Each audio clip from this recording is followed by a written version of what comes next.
여러분 안녕하십니까? 뉴스 더 개벽입니다. 세계 곳곳에서 발생한 개벽 뉴스를 전해드리겠습니다. 지구 산소의 20%를 책임지는 해양 세균 프로콜로로코쿠스가 2100년까지 절반 이하로 줄어들 수 있다는 경고가 나왔습니다. 이는 지구 생태계에 근간이 흔들릴 수 있음을 의미하며 인류 생존에도 직접적인 영향을 미칠 수 있습니다.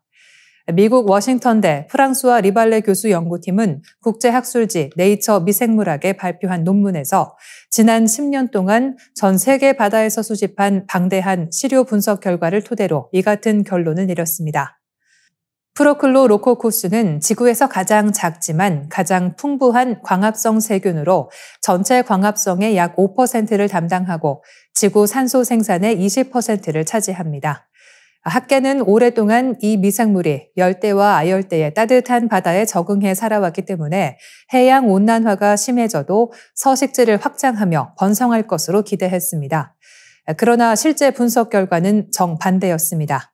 연구팀은 24만 킬로미터에 이르는 항해를 통해 100차례 가까이 바닷물을 채취하고 8천억 개가 넘는 세포를 정밀 조사했습니다. 그 결과 수온이 28도씨를 넘어서는 순간 프로클로로코쿠스의 성장과 분열이 급격히 둔화됐습니다. 더욱이 기후변화 시나리오에 따라 2100년까지 열대, 아열대 해수면 온도가 30도씨를 정기적으로 초과할 것으로 예측돼 개체수는 절반 이하로 줄고 생산성은 현재보다 17에서 51% 감소할 것으로 전망됐습니다. 이는 해양 먹이 사슬의 기초가 붕괴될 위험을 뜻합니다. 리발레 교수는 과학자들은 프로클로로코쿠스가 고온에서도 잘 버틸 것이라 생각했지만 실제로는 기후변화에 훨씬 더 취약한 것으로 드러났다며 이들의 감소는 해양 생태계뿐 아니라 지구 산소 공급 기반에도 심각한 영향을 줄 수 있다고 강조했습니다. 연구팀은 고온 내성 변종이 일부 표본에서 누락됐을 가능성 등 한계도 인정했지만 이번 연구는 기후변화가 지구 산소 순환과 해양 생태계 전반을 동시에 위협할 수 있음을 보여주는 중요한 경고 신호로 받아들여지고 있습니다. 플라스틱 재활용이 근본적으로 바뀔 가능성이 열렸습니다. 국내 연구진이 세계 최초로 혼합 폐플라스틱을 선별 과정 없이 곧바로 플라스틱 원료로 되돌리는 화학적 재활용 기술을 개발했기 때문입니다. 지금까지는 플라스틱을 재활용하려면 뚜껑을 따로 분리하고 라벨을 제거해야 했습니다. 하지만 라벨 접착제 등 불순물은 여전히 남아 고품질 원료로 되살리는 데 한계가 있었습니다. 결국 재활용 비율은 1%에도 미치지 못했고 대부분 소각되거나 저급 원료로 쓰일 수밖에 없었습니다. 한국기계연구원과 다수의 연구기관이 참여한 사업단은 100% 수소를 사용하는 고온 플라즈마 토치를 개발했습니다. 이 장치는 1000에서 2000도씨 초고온에서 단 0.01초 만에 폐플라스틱을 분해합니다. 그 결과 플라스틱의 핵심 원료인 에틸렌과 벤젠으로 직접 전환되며 선택도는 70에서 90%, 에틸렌 수율은 70% 이상에 달했습니다. 정제 과정을 거치면 99% 이상의 고순도 원료 확보도 가능합니다. 이 공정의 특징은 수소 기반 초고온 운전 방식입니다. 고분자 구조를 빠르게 깨뜨리면서도 불필요한 탄소 생성을 억제해 장기 운전 안정성을 확보했습니다. 또한 기존 열 분해에서 활용이 어려웠던 왁스까지 80% 이상의 효율로 전환해 에너지 효율성을 높였습니다. 연구팀은 파일럿 운전에서 경제성까지 확인했습니다.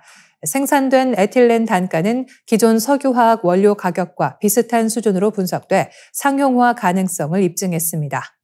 여기에 전기와 재생에너지를 활용하면 이산화탄소 배출을 거의 없앨 수 있어 친환경성까지 갖췄습니다.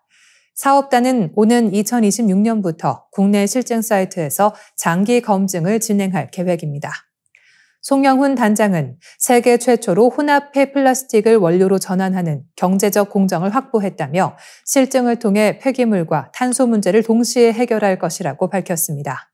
전문가들은 이 기술이 화학산업뿐 아니라 반도체, 디스플레이 공정의 온실가스 처리, 고부가 소재 생산 등 다양한 산업으로 확장될 가능성이 크다고 전망했습니다. 이번 성과는 플라스틱 재활용의 패러다임을 바꾸는 혁신적 돌파구로 평가됩니다. 현대자동차가 자동차 생산 현장에 대규모 휴머노이드 로봇 투입 계획을 공식화하면서 글로벌 완성차 업계의 로봇 전쟁이 본격 점화됐습니다. 이는 단순한 기술 실험이 아니라 생산 전략의 새로운 핵심 축으로 자리 잡고 있습니다. 그동안 자동차 자동화는 용접이나 도장처럼 반복적이고 단순한 공정에 국한돼 왔습니다. 맞춤형 모델 수요가 늘어나면서 유연성 부족이 한계로 지적됐지만 휴머노이드 로봇은 인간과 유사한 동작을 바탕으로 조립, 검수, 물류까지 다양한 작업을 수행할 수 있습니다. 공정 전환도 신속해 제조업 패러다임을 바꿀 게임 체인저로 부상하고 있습니다. 현대차는 10월부터 미국 조지아 메타플랜트에 보스턴 다이내믹스의 아틀라스를 투입해 부품 배열 작업을 맡기고 2026년부터 고위험 공정으로 확대한다는 로드맵을 내놨습니다. 2028년 양산까지 목표를 제시하며 로봇화율 40%와 로봇 한 대당 인력 1.5명 대체 효과를 기대하고 있습니다. 경제적 효과도 주목됩니다. 삼성증권은 로봇 상용화 가격을 10만 달러로 가정할 경우 시간당 비용이 4,700원으로 국내 인건비의 10분의 1 수준에 불과하다고 분석했습니다. 더 나아가 가격이 3만 달러까지 낮아지면 시간당 1,200원까지 줄어 공장 생산성을 60% 높일 수 있다는 전망도 제시됐습니다.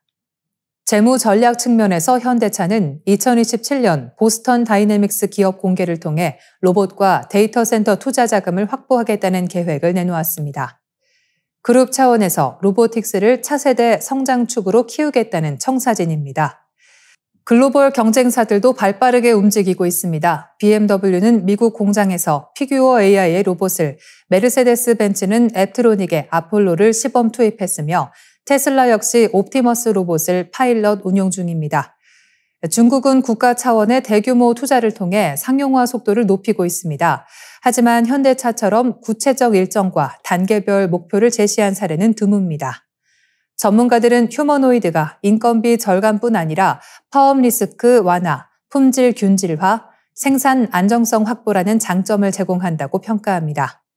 전기차 전환으로 조립 공정이 단순화된 점도 로봇 투입에 유리한 환경을 마련하고 있습니다.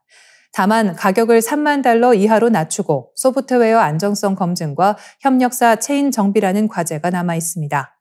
생산성, 가격, 안정성, 세 조건을 얼마나 빨리 충족하느냐가 휴머노이드 전환의 승패를 가를 전망입니다. 최근 글로벌 여론조사 결과 유엔은 전 세계적으로 여전히 긍정적 평가가 우세했지만 일부 국가에서는 정반대의 시선이 두드러졌습니다. 특히 이스라엘과 일본에서의 비호감도가 눈에 띄게 높게 나타나 유엔의 위상과 역할에 대한 의문이 제기되고 있습니다. 전쟁과 갈등이 이어지는 국제 정세 속에서 유엔이 제 역할을 못하고 있다는 인식이 확산되는 가운데 나온 결과라 더욱 의미가 큽니다. 퓨 리서치 센터가 올해 1월에서 4월 25개국 성인 약 3만 2천 명을 대상으로 진행한 조사에서 유엔에 대한 호감은 61%, 비호감은 32%로 집계됐습니다. 중국과 러시아는 조사에서 제외됐습니다. 가장 부정적인 평가는 이스라엘에서 나왔습니다. 응답자의 80%가 유엔을 비호감으로 꼽아 호감도는 16%에 그쳤습니다. 전문가들은 유엔이 이스라엘 팔레스타인 분쟁에서 이스라엘을 반복적으로 비판하면서 편향적 기구라는 인식이 굳어졌다고 분석합니다. 이스라엘은 자신들의 건국을 홀로코스트 희생과 전쟁을 통한 역사로 보지만 유엔은 국제 결의에 따른 국가 성립으로 바라보는 시각 차이도 있습니다. 이스라엘은 가자 지구에서 활동하는 유엔 난민구호기구를 하마스와 연계됐다고 불신하고 있습니다. 흥미로운 점은 일본에서도 유엔에 대한 호감도가 38%에 불과했다는 사실입니다. 이는 조사 대상 25개국 중 23위로 이스라엘과 튀르키예를 제외하면 가장 낮았습니다. 일본 국민은 유엔이 북핵 위협이나 중국의 군사적 팽창을 막지 못한다고 보고 있으며 안보 현실과 동떨어진 기구라는 냉소가 퍼져 있습니다. 또한 일본은 세계 3위의 예산 분담률을 기록하지만 그에 상응하는 영향력을 행사하지 못한다는 불만도 커지고 있습니다. 전후 헌법 제9조로 자위대 활동에 제약이 많은 상황에서 유엔의 집단안보 개념이 일본 현실과 괴리돼 있다는 점도 회의론을 부추겼습니다. 반면 한국의 유엔 호감도는 74%로 조사 대사국 중 4위에 올랐습니다. 반기문 전 유엔 사무총장의 재임 경험이 긍정적 인식을 확산시킨 요인으로 꼽힙니다. 이번 조사에서는 유엔이 다수 국가에서 여전히 신뢰받고 있으나 분쟁과 이해관계가 직접 얽힌 국가일수록 불신이 두드러진다는 사실을 보여줍니다. 특히 이스라엘의 인도주의 논란과 일본의 안보 불안 속에서 유엔은 무능하다라는 인식과 함께 유엔 무용론이 고개를 들고 있습니다. 유엔에 대한 세계인의 시선이 점점 차가워지고 있는 것입니다. 네, 이상으로 뉴스 더 개벽 마치겠습니다. 시청해 주셔서 감사합니다.